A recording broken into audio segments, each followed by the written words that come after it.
हुआ कि नहीं हुआ? मेरे सामने मेरे प्यारे विधायक नीलू जी मंच के नीचे पर बैठा है।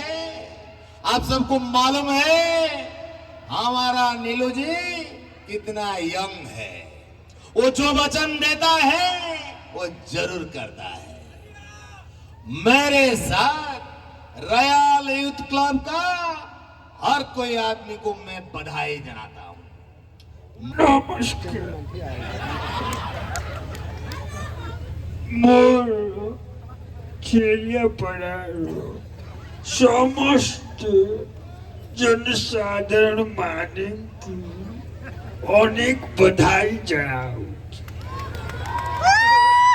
आपण माने एते संख्या उपस्थित थिबारु नव वर्ष अभिनंदन जनाऊ।